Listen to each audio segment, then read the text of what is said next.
The Dark Moment. Based on a far-off memory.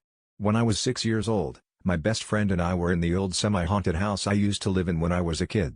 The house used to be the very first gas station in a little town in the middle of nowhere. Today the town is much bigger, but back when that gas station was built there were hardly anyone out in those boonies. One day during a little party my mom was having something strange happen. It's kinda hard to explain, but my friend and I experienced a terror lasting a minute or so that I still remember many, many years later. We were in the kitchen before the time of twilight when the sun was setting and it was getting a bit darker outside, which was making it a bit darker inside. I could hear the sound of our parents and the other grown-ups across the house in the living room.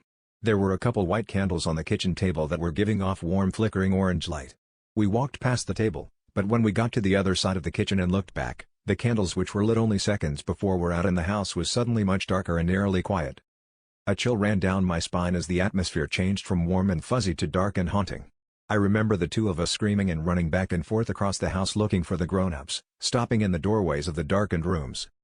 I remember a scary painting we froze in terror in front of, which I oddly have no other recollection of. The painting was a religious Christian scene, which is odd because my mom only hung Hinduism art. There was something off about that painting because my friend and I screamed even louder and turned to statues for a few seconds, not being able to take our eyes off the oil on canvas. Just as fast as it started, the house was lighter, felt happier, and we finally found our parents, which didn't even hear us screaming. They were happily hanging out and talking in the living room and had no idea what we were scared of. I still wonder what this horrifying moment of terror was all about.